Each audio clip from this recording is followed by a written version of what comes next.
નમસ્તે મિત્રો, સિટ ટોક્સની ફિલ્મી ટોક્સમાં તમારું ફરીથી સ્વાગત છે અને આજનો આપણો આ એપિસોડ બહુ સ્પેશિયલ રહેવાનો છે.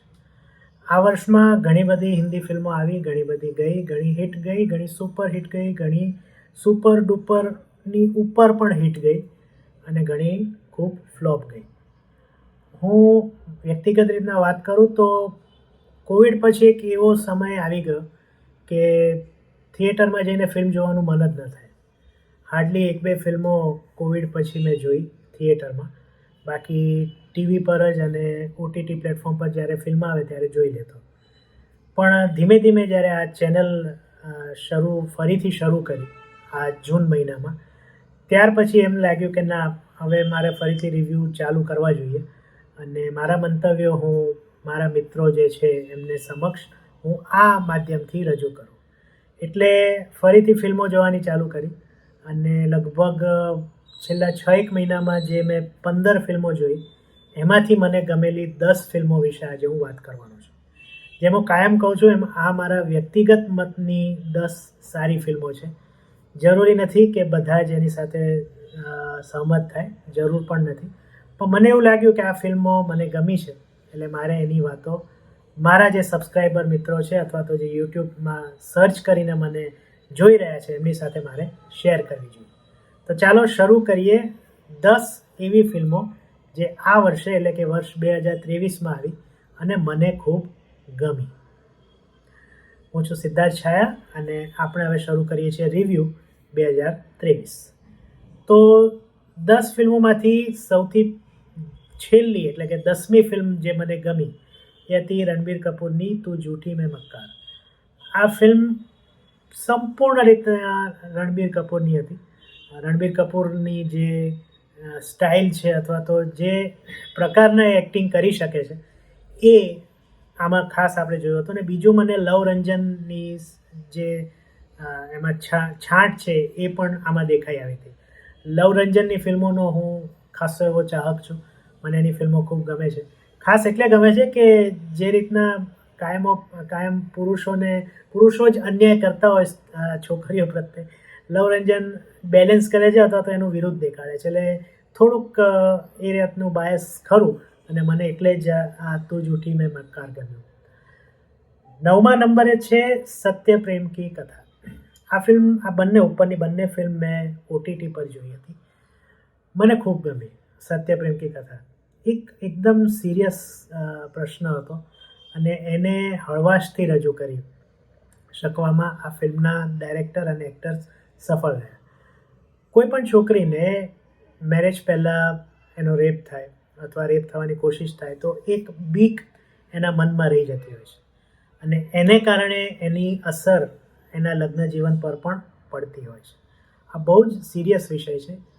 આવી ઘણી છોકરીઓ છે જે આ વાત કહી શકતી નથી પોતાના પતિ સાથે અથવા તો ફિયોન્સે સાથે, અને પછી એમની જિંદગી ખરાબ થાય છે. એટલું નહીં, ઘણા લોકો તો છૂટા પડે છે કોઈ પણ પ્રકારનો ફોડ પાડ્યા વિના. પણ આ ફિલ્મ એક નવી જ દિશા દેખાડે છે આ પ્રકારના પ્રશ્નને, અને એને મેં કીધું એ પ્રમાણે ખૂબ સરસ રીતના હેન્ડલ કર્યો અને એ હેન્ડલિંગને કારણે મને આ ફિલ્મ ખૂબ ગમી. ત્યાર પછી આવે છે વેક્સિન વોર. આ સંપૂર્ણપણે નાના પાટેકરની ફિલ્મ હતી. જોકે આ ફેક્ટ બેઝ ફિલ્મ હતી. આપણે વેક્સિન બનાવતી વખતે જે કોવિડની હતી, કેટલી તકલીફો પડી, આપણા વૈજ્ઞાનિકોએ કેટલી મહેનત કરી, રાત દિવસ સુધી એ લોકો ઘરે ન ગયા, અમુક તો મહિનાઓ સુધી ના ગયા, અને પોતાને બચાવતા આપણને એમણે કેવી રીતના બચાવી એ વાત આ ફિલ્મમાં થઈ. એ સંદેશ મને ખૂબ ગમ્યો. ફિલ્મ ધાર્યા પ્રમાણે બોરિંગ ન હતી અને મેં કીધું પ્રમાણે નાના પાટેકરની જ આ ફિલ્મ હતી અને નાના પાટેકરે એને ખૂબ સરસ રીતના અભિનીત કરીને આપણી સામે લાવ્યા. ત્યારબાદ આવે છે ખીચડી 2. ખીચડી 2 જે ખીચડી ફ્રેન્ચાઇઝના એટલે જે સિરિયલ છે કે પહેલી ફિલ્મ આવી ગઈ એના ફેન છે, એના માટે આ એક ટ્રીટ હતી. જો કે મને એવું લાગ્યું કે ખીચડી પાર્ટ 1 કરતાં સહેજ નબળી ફિલ્મ હતી. ખાસ કરીને એનો જે ક્લાઇમેક્સ હતો એ જાણે કે અચાનક બધું પતાવી દીધું હોય એ પ્રકારનો ક્લાઇમેક્સ હતો, એટલે એ થોડોક મને ખૂંચ્યો. બાકી જે પ્રમાણે એન્ટિક્સ છે ખીચડી ટીમના એ આપણને અહીંયા જોવા મળ્યા. આ એક એવી ફ્રેન્ચાઇઝ છે કે જેમાં વારે વારે આપણે એકની એક વાતો જોઈએ સાંભળીએ તો પણ આપણને મજા આવતી હોય છે. એટલે ખીચડીને મેં 7મા નંબરે રાખી છે. અને 6ઠ્ઠા નંબરે છે ફુકરે 3.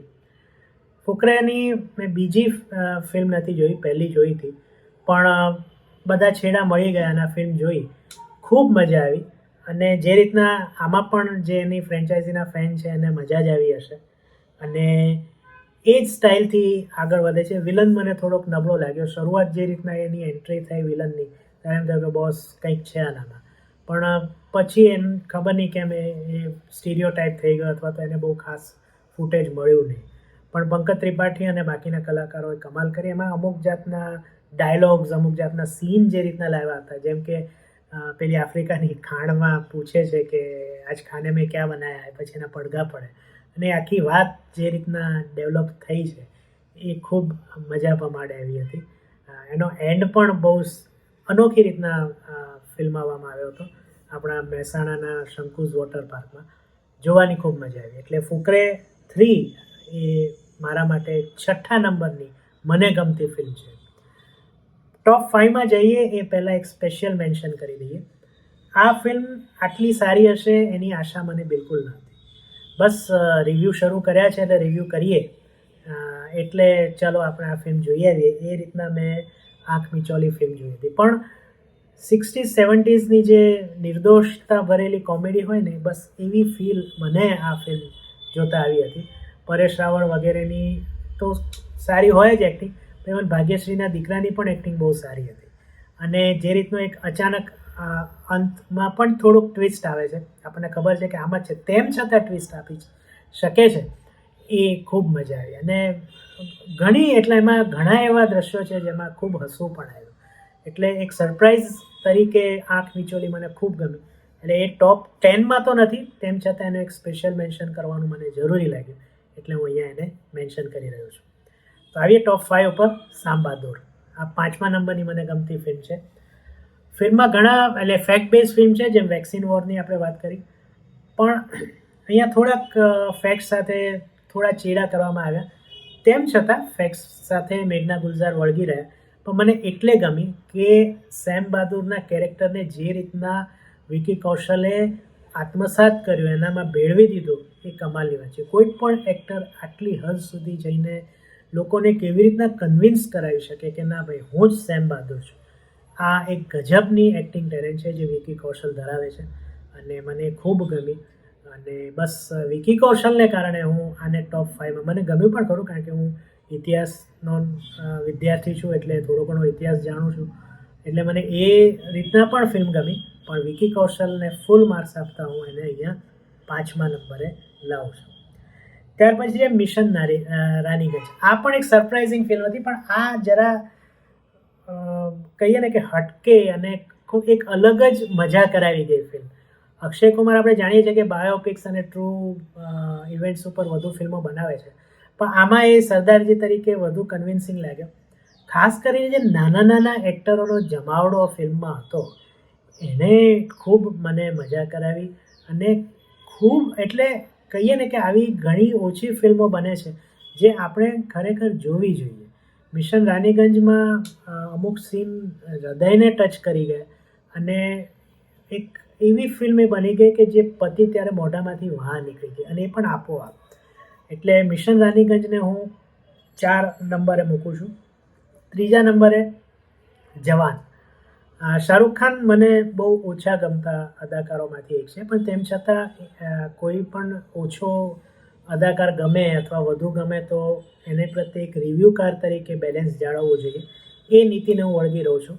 અને મને એટલે જ જવાન ગમ્યું. આ મારા જીવનની પહેલી ફિલ્મ હતી જે મેં સવારે 7 વાગ્યાના શોમાં જોઈ હતી. અને એમાં જે પ્રેક્ષકોની જે હો ને દેકારો થાય એ સાથે ફિલ્મ મેં જોઈ. કદાચ એ કારણ હોય કે ખબર નહીં, પણ મને આમાં શાહરૂખ ખાન ગમ્યો. ફિલ્મે મને બોર નથી કર્યો. ઘણાએ ફરિયાદ કરી છે, પણ મને શાહરૂખ ખાન ગમ્યો. ખાસ કરીને જે એનો વૃદ્ધનો જે કેરેક્ટર એણે પકડ્યું છે એ બહુ જબરદસ્ત છે અને એમાં એનો ખરેખર વટ પડે છે. અમુક એના સીન્સ છે જેમાં શાહરૂખ ખાન છવાઈ જાય છે. અને બસ એટલે મેં કીધું કે આપણને ગમતો એક્ટર ના હોય, પણ જ્યારે તમે ફિલ્મનો રિવ્યૂ કરતા હો ત્યારે તમારે ન્યુટ્રલ રહેવું જોઈએ. અને બસ એ જ નીતિને વળગી રહીને મેં જવાનનો પણ રિવ્યૂ કર્યો હતો અને અત્યારે પણ હું એ જ વાત કરી રહ્યો છું. હવે ટોપ 2. બીજા નંબરે છે મારા લિસ્ટમાં ઓ માય ગોડ 2 અથવા તો OMG 2.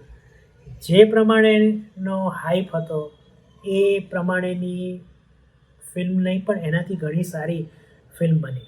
ઘણા લોકોએ આની ટીકા કરી, જો કે એ જ વિષય આ ફિલ્મમાં હતો કે ભાઈ આ વિષયની ટીકા શા માટે, આ વિષય ઉપર આપણે ભણવું કેમ ન જોઈએ, શીખવું કેમ ન જોઈએ. આ એક ટબુ વિષય હતો અને એને હેન્ડલ કરવો બહુ અઘરો હતો, પણ તેમ છતાં એને હેન્ડલ કરવો, અને ખાસ કરીને જ્યારે એમાં ધર્મની ભાવના જોડાયેલી હોય ત્યારે એને હેન્ડલ કરવું બહુ અઘરું થઈ જતું હોય છે. પણ તેમ છતાં hats off to makers of OMG 2, જેણે આ રીતના હેન્ડલ કર્યો આ વિષયને અને ખૂબ સારી રીતના અને ગંભીરતાથી હળવાશથી આ બંનેને મિક્સ કરીને આપણને આના વિશે જણાવ્યું કે કેમ આપણે ત્યાં જાતીય શિક્ષણ સ્કૂલોમાં આપવાની જરૂર છે. Pankaj Tripathi A1 top class, કોઈ સવાલ જ નથી, અને એને કારણે આ ફિલ્મ જોઈ વધુ ગમી. અને હવે આવીએ છીએ નંબર 1 ઉપર. આ એવી બહુ રેર ફિલ્મ છે. જવાન મેં 2 વાર જોઈ, પણ બીજી વાર મને ખાસ મજા ના આવી. પણ આ જે પહેલા નંબરની મારી ફિલ્મ છે એ છે એનિમલ. હમણાં જ આ રવિવારે જ હું આ ફિલ્મ ફરીવાર જોવા ગયો. જે શરૂઆતના રિવ્યૂમાં મેં જે કીધું હતું કે ભાઈ અમુક સીન ના હોવા જોઈએ અથવા તો ઇન્ટરવલ પછી ફિલ્મ થોડી લંબાય છે, ખેંચાય છે, પણ બીજી વખત જોવાથી મને વધુ મજા આવી, મને વધુ સમજણ પડી કે ઓકે આમાં શું છે. એટલે આપણે પેલું વચમાં ફેસબુક પર ચાલુ થયેલું ને કે આમાં કવિ શું કહેવા માગે છે, તો બીજી વખતમાં મને એવું લાગ્યું કે ના, આમાં કવિ બહુ સારી વસ્તુ કહેવા માગે છે. આ મારા વ્યક્તિગત મતે એક ઓરિજિનલ થોટ ઉપર બનેલી, એટલે કે ઓરિજિનલ સ્ટોરી ઉપર ફિલ્મ બનેલી છે. અને બાપ દીકરા વચ્ચેનો પ્રેમ, અને દીકરો એટલો બાપને પ્રેમ કરે કે ભાઈ એના માટે ગમે તે કરવા તૈયાર થઈ જાય. આપણે ત્યાં બાપ દીકરીના પ્રેમને બહુ ઓવર હાઇપ કરવામાં આવ્યો છે, પણ બાપ દીકરા વચ્ચે પણ પ્રેમ હોઈ શકે આવું કોઈ માનવા તૈયાર જ નથી. પણ સંદીપ રેડ્ડી વંગાએ તો એટલી હદ સુધી લઈ ગયો કે ભાઈ બાપ દીકરા વચ્ચે પ્રેમ તો હોય જ, પણ મરવા મારવા સુધી આવી જાય એટલી હદનો પ્રેમ હોઈ શકે. અને એ પણ ક્યારે, જ્યારે બાપે દીકરાને આટલો એવોઇડ કર્યો હોય પોતાની લાઈફમાં, તેમ છતાં એક વળગણ રહી જાય પુત્રને પિતા તરફ, અને પુત્ર પિતાને પોતાનો આઇકોન માનતો જ હોય છે. એનો ફર્સ્ટ સુપર હીરો એનો બાપ જ હોય છે. આપણે બધા એમાંથી પસાર થઈ ચૂક્યા છીએ. એટલે આ બધી જ વસ્તુ જોઈ અને જે રીતનું ડાયરેક્શન મેં કીધું પણ બીજી વખત મને ફિલ્મમાં બહુ ઓછી ભૂલો દેખાઈ અથવા તો બહુ કશું મિસપ્લેસ લાગ્યું, અને એણે મને બીજી વખત ફિલ્મ જોવા પ્રેર્યો. 3 કલાક 20 મિનિટની ફિલ્મ, અને જો મેં એન્જોય કરી હોય ફરીવાર, તો પછી એને નંબર 1 આપવા સિવાય બીજો કોઈ છૂટકો છે જ નહીં. એટલે મને આ ફિલ્મ ખૂબ ગમી, અને મારા મતે આ નંબર 1 ફિલ્મ છે 2023ની. તો આશા છે, અને એક અહીંયા એક કોઇન્સિડન્સ પણ છે, નંબર 10 અને નંબર 1 બંને ટીમ રણબીર કપૂરની છે. એટલે રણબીર કપૂરનો જમાનો કદાચ આવી રહ્યો છે એવું લાગી રહ્યું છે. હવે આવતું વર્ષ જે છે 2024 એ ફૂલ ફ્લેજેડ ફિલ્મો જોઈશું, એટલે વધુ ઓપ્શન્સ હશે મારી પાસે. અત્યારે તો મેં 15માંથી 10 ફિલ્મો જ જોઈ છે. જે ફિલ્મો મેં નથી આમાં લીધી એમાં છે આદિપુરુષ, એના વિશે વાત કરી એટલી ઓછી, એટલે કે ન જ કરવી જોઈએ. લસ્ટ સ્ટોરી છે, ત્યાર પછી જે ડ્રીમ ગર્લ 2, આ બધી ડિસઅપોઇન્ટિંગ કરતી ફિલ્મ છે. ડંકી છે, અને બસ આ ફિલ્મો છે જે મેં ઇન્ક્લુડ નથી કરી. એટલે આવી 15 ફિલ્મો મેં આ વર્ષે જોઈ, પણ હવે આવતા વર્ષે હું વધુ ફિલ્મો જોઈશ. વધુ રિવ્યૂઝ અહીંયા સિટોક્સ ઉપર આવશે. આશા છે તમને રિવ્યૂઝ ગમતા હશે. ગમે છે એવું આંકડા તો દેખાડે છે, પણ વધુને વધુ જોજો. અને આ વિડીયો, આ વિશ્લેષણ તમને ગમ્યું હોય તો પ્લીઝ આ વિડીયોને લાઈક કરી દેજો, તમારા મિત્રો સાથે શેર કરજો, અને એમને કહેજો કે ચેનલ સબસ્ક્રાઈબ કરે, કારણ કે અહીં આપણે જુદા જુદા વિષયો સાથે મળીએ છીએ. તો ફરી મળીએ, ત્યાં સુધી પહેલાં આ ચેનલને સબસ્ક્રાઈબ કરી દો, બેલ આઇકન દબાવવાનું ભૂલાય નહીં.